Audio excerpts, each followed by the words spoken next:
E aí, pessoal, hoje eu vou fazer um Lit Code aqui com vocês, esse valid parentheses aqui. Então, basicamente, o problema que a gente tem para resolver é que a gente vai receber uma string S e essa string vai ter apenas esses caracteres que estão aparecendo ali. Então, vai ter um parênteses tanto de abertura quanto de fechamento, a chave abrindo e fechando, um colchete abrindo e fechando. E a gente tem que retornar se essa string que a gente recebeu como input é um input válido ou não. Então ali ele descreve o que a gente pode considerar como um input válido, né? Então um parênteses, por exemplo, uma chave, um colchete de abertura tem que ser fechado pelo mesmo tipo. Então, por exemplo, se a gente tiver um parênteses, ele só pode ser fechado por um outro parênteses. Se a gente tiver um colchete, ele só pode ser fechado por um outro colchete. Da mesma forma para a chave, se tiver uma chave, ela tem que ser fechada por outra chave. Além disso, o, a chave, o parênteses, enfim, de abertura, ele tem que ser fechado, além de ser pelo mesmo tipo, ele tem que estar na ordem certa. Então a gente não pode ter, por exemplo, isso aqui.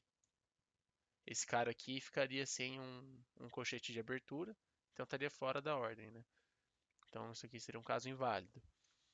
E é, esse bracket, né, cada fechamento tem um correspondente de abertura do mesmo tipo. Então, um parênteses vai ter um outro parênteses, igual eu expliquei antes, né? O colchete vai ter um colchete de abertura, a chave vai ter uma chave de abertura, e é isso. Então, por exemplo, alguns inputs válidos que a gente teria poderia ser um parênteses assim, poderia ser um parênteses que está com colchete dentro, mas o colchete está sendo fechado por um colchete, o parênteses está sendo fechado por um outro parênteses, ou então um input assim, que a gente tem um parênteses, colchetes e chaves, mas, por exemplo, a gente não poderia ter um caso que a gente tem um parênteses, uma chave e, sei lá, a, a perdão, o colchete é fechado por uma chave e beleza, aqui por mais que um parênteses esteja fechando o outro, dentro tá errado, né? Aqui teria que ser um outro colchete ou então uma outra chave. Então isso aqui seria inválido, tá? E da mesma forma a gente pode ter em relação ao lado de abertura, né? Isso vale tanto para o parênteses quanto para os outros. A gente pode ter quantos parênteses for, mas a gente tem que ter a mesma correspondência de fechamento. Então, se a gente tem quatro parênteses de abertura aqui, a gente tem que ter quatro de fechamento para poder fechar todos. Então, a gente tem, por exemplo, um de fechamento aqui, esse cara aqui, ele já fica válido. Então, tipo, esse cara aqui foi fechado. Aí a gente vai para o próximo. Ah, é um parênteses também, aqui também é um parênteses, então esse caso aqui também é válido. Aqui também, e assim por diante. Então, a gente seguiria esse mesmo princípio para fazer essa verificação com todos. Então, por exemplo, a gente poderia ter vários parênteses, e aí a gente tem um colchete, por exemplo, igual eu falei, e aí vai fechando, né? Tem que ser sempre fechando de acordo com o respectivo tipo de abertura, tá certo? Então, o que que a gente tem que pensar nesse exercício? Como que a gente resolve isso? Então, vocês já perceberam que a gente tem que entender que a gente, sempre que tiver um, um determinado tipo, seja a chave, seja o colchete, seja o parênteses, a gente tem que ter uma abertura ou um fechamento do mesmo tipo. Então, por exemplo, se o caractere que a gente recebeu da string for um caractere de fechamento, a gente tem que procurar para ver se tem um de abertura do mesmo tipo. Ou então, se o que a gente recebeu é um de abertura, a gente tem que procurar se tem um de fechamento do mesmo tipo, claro. Então, é, só a partir daí a gente já consegue observar que a gente precisa de algum tipo de representação ou algum tipo de é, assim, um match, né, entre um fechamento e uma abertura. Então, qual estrutura de dados seria melhor para a gente fazer isso? Como que a gente poderia resolver esse problema? Primeiro, nesse caso, seria interessante a gente ter um hash map. O hash map, ele nada mais é do que uma estrutura de dados que ela vai ter uma chave, né? Ela tem uma key e ela tem um conteúdo, um content. Então, a gente pode fazer, como aqui, por exemplo, a gente poderia ter para cada fechamento, a gente tem como conteúdo uma abertura.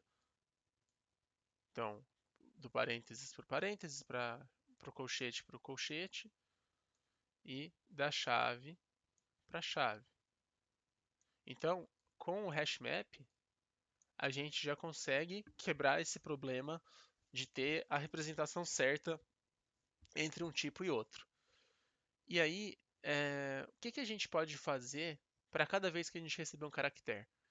Então, como eu falei, é, a gente não pode, já seria inválido a gente ter o primeiro caractere sendo um caractere de fechamento, porque o caractere de fechamento ele precisa estar associado com o caractere de abertura. Então, se ele nunca foi aberto, não faz sentido a gente ter um colchete fechando, um parênteses fechando, uma chave fechando, sem antes a gente ter um do mesmo tipo antes. Então, por exemplo, se a gente tivesse esse input, ele seria inválido, porque apesar do parênteses estar fechando aqui, o colchete não está sendo fechado. Então, a gente primeiro precisa garantir que o, o input que a gente está recebendo, o caractere que a gente está recebendo, não é de fechamento logo de cara. Ou se for de fechamento, a gente tem que garantir que já veio um de abertura antes. Então, por exemplo, a gente pode percorrer esses caracteres e aí, beleza, a gente recebeu um de fechamento. A gente já sabe que o de abertura dele é esse cara aqui. E aí a gente pode verificar, eu já recebi esse cara aqui antes? Eu já recebi essa abertura aqui antes? Se eu não tiver recebido, a gente já pode retornar falso, porque não é um, um input válido, né? E aí, como que a gente pode fazer isso? Como que a gente pode verificar se esse cara já veio antes? A gente pode usar uma outra estrutura de dados que é a pilha, né? Que é a stack. A pilha, para quem já fez uma matéria de compiladores na faculdade, isso vai ficar um pouquinho mais claro, mas a pilha funciona da seguinte forma, né? Então, por exemplo, a gente pode ter recebido parênteses, parênteses, e aí a gente recebeu um parênteses. Então, por exemplo, cada caractere que a gente vai recebendo, desde que ele seja de abertura, por causa desse caso que eu expliquei aqui, a gente vai inserindo na nossa pilha. Aí é igual esse caso aqui que eu falei, por exemplo. Opa, eu tenho 4 parênteses de abertura. Aí eu recebo um quinto caractere. Esse quinto caractere, vamos supor que ele seja de fechamento. Beleza, eu recebi um de fechamento, mas eu tenho um de abertura antes. Mas antes de eu verificar se eu tenho um de abertura antes, eu tenho que saber qual que é o meu correspondente de abertura. Então, beleza, eu recebi um parênteses aqui. Eu venho no meu hash map. Beleza, para essa chave, o de abertura é esse parênteses de abertura.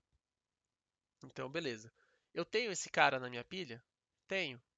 Então eu dou um pop, removo ele da pilha. Fechei eles. Recebi um outro. Ele é também é um parênteses de fechamento. Olha aqui no meu hash map. O cara que abre ele é esse parênteses aqui. Tenho ele na pilha? Tenho. Tiro da pilha, fecho esses dois. E assim por diante. Então a lógica que a gente vai usar é essa. Tanto de usar um hash map para o auxílio da conexão entre, vamos dizer assim, né? A conexão entre um parênteses de ou uma chave, um colchetes, tanto faz, tá? Só um exemplo que o parênteses aqui.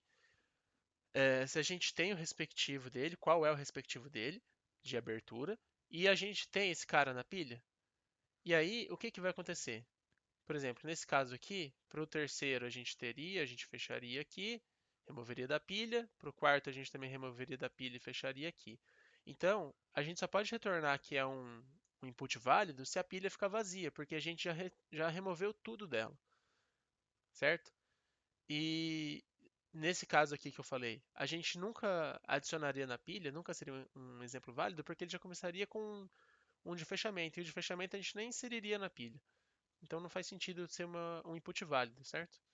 Então vamos codar isso aqui e espero que tenha ficado claro a explicação do porquê usar o hashmap e a pilha. Bom, pessoal, então aqui eu vou fazer a solução para vocês no C++, tá? É a linguagem que eu me sinto mais à vontade para fazer isso. Aqui no LeetCode a gente não precisa dar esses includes, mas eu vou incluir eles para fim didático, tá? Para vocês se familiarizarem com como chama essas estruturas de dados no C++.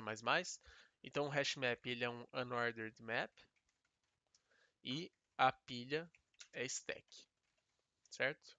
Opa, digitei errado ali.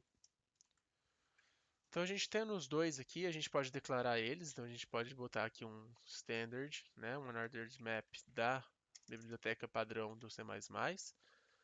E aí a gente tem, que nem eu falei lá, uma chave e um conteúdo. A nossa chave vai ser um caractere e o nosso conteúdo vai ser um caractere, porque a chave vai ser um caractere de fechamento e o conteúdo vai ser um caractere de abertura. E aí a gente pode dar um nome para ele, sei lá. Aqui de preferência pode ser um nome que fique claro o que, que esse hashmap representa, né? Então eu vou colocar closings map. E aí a gente pode aqui já declarar cada chave, cada conteúdo, tá certo? Então aqui a gente vai ter três, né? Porque a gente só pode ter um parênteses, uma chave e um colchete. Então, por exemplo, a nossa chave, ela vai ser, vamos supor, um parênteses de fechamento e o conteúdo dela vai ser um parênteses de abertura. Da mesma forma que para uma chave, a gente vai ter a chave dela, né? Como a chave de fechamento e a chave de abertura vai ser o conteúdo. E o mesmo vale para o colchete aqui. A gente vai ter o colchete de fechamento e o conteúdo colchete de abertura, tá? Então agora que a gente já tem o nosso hash map, a gente pode declarar a nossa pilha também. Vou botar aqui um pouquinho mais para cima. Também da biblioteca padrão do, do C++. Então aqui vai ser uma pilha de char também, que o que a gente vai inserir nela vão ser caracteres. E ela pode só chamar stack. Agora, como eu falei, a gente vai receber um input, por exemplo, igual esse aqui, e a gente tem que pegar cada caractere da string, tá? Então vamos percorrer primeiro com um for each cada caractere da nossa string. Então para cada caractere da nossa string S, tá? Aqui poderia ser outro nome, ao invés de C, pode ser character, só para poder ficar um pouquinho mais visual. Então, para cada caractere desse, a gente tem que ver primeiro se ele é de abertura ou se ele é de fechamento. Porque se ele for de abertura, a gente insere na pilha de todo jeito, mas se ele for de fechamento, aí a gente tem que procurar no hashmap qual que é a nossa a respectiva abertura dele. Então a gente procura no nosso hashmap se esse caractere é de fechamento. Então, if, né? Então se é, no nosso closings map aqui, né? No nosso hash map, a gente tiver um caractere, o caractere em questão, né? E aí em C++ é assim que a gente faz essa busca, a gente tem que usar esse método find, tá? E aí a gente faz ele diferente de end, porque se ele não encontra, ele retorna um iterator end, tá? Então, se a gente encontrar ele, beleza. Isso significa que esse caractere em questão é um caractere de fechamento.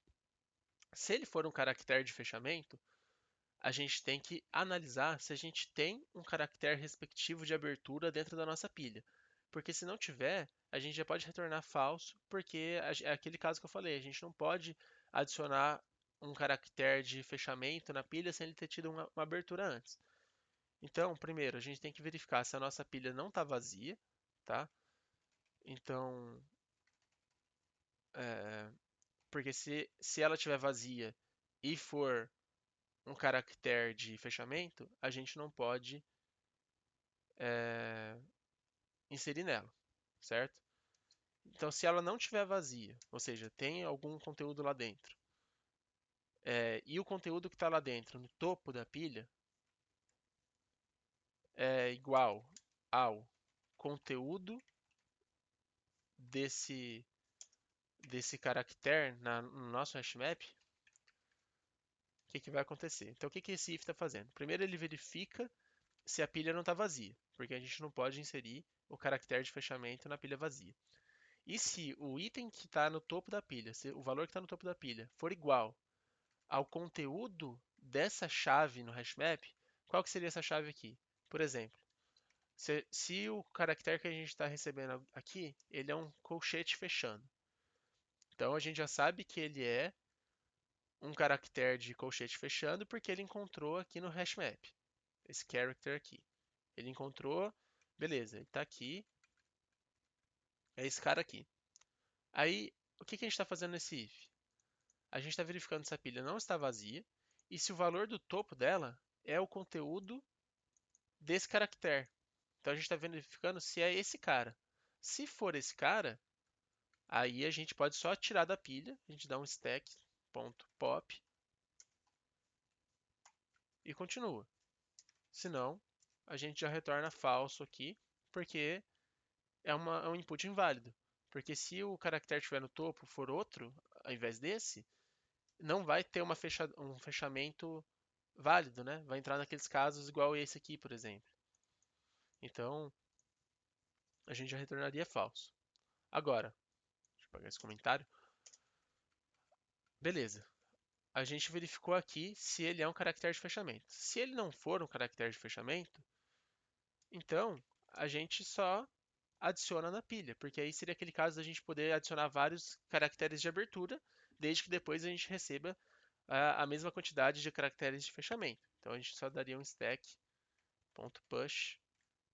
do nosso caractere, certo? E aí, beleza. Isso é basicamente a lógica principal do que a gente tem que fazer aqui em relação ao mapeamento de um caractere de fechamento com um de abertura, tá? E a verificação se um fechamento está batendo com uma abertura correta. Agora, eu falei para vocês, a gente só pode retornar true se é um input válido totalmente, se a nossa pilha no final de tudo estiver vazia. Então, se depois de todo esse processamento a pilha acabar vazia, então significa que a gente conseguiu fechar adequadamente todo o caractere de fechamento com cada caractere de abertura que estava na pilha. Se ela ainda tiver alguma coisa, é porque teve algum caractere inválido que a gente não conseguiu fechar. Então, a gente faz um if stack empty, tá? Isso aqui, se tiver vazia, vai retornar true. Então, se retornar true, a gente vai retornar true, porque essa função isValid retorna um bool, tá? Se ela não estiver vazia, então a gente retorna falso. Então essa aqui é a solução, vamos submeter aqui.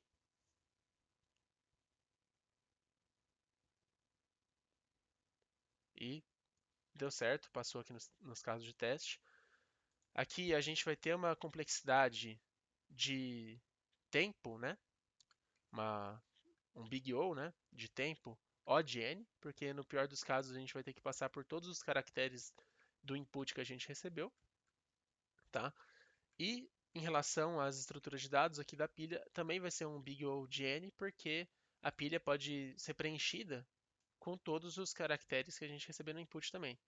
Então, tanto a complexidade de tempo quanto a complexidade de memória, a gente vai ter um big O de n, tá bom? Então, espero que vocês tenham gostado aí, pessoal. Tenham entendido por que a gente usa uma pilha, por que a gente usa um hash map, o porquê que a gente tem que fazer esses mapeamentos, tá? É muito importante para quem está fazendo lead code entender principalmente os conceitos por trás do exercício, por que que a gente está usando cada coisa, ao invés de memorizar uma solução, tá? Então sempre tentem levar isso em consideração. Tem um outro canal que faz bastante vídeo de Elite Code, eu fazia bastante no passado, pelo menos, que é o Nit Code, tá? Ele é um cara que me ajuda muito a estudar quando eu estou fazendo os exercícios. Eu vou deixar o canal dele na descrição. E espero que tenham gostado aí, pessoal. E até o próximo vídeo.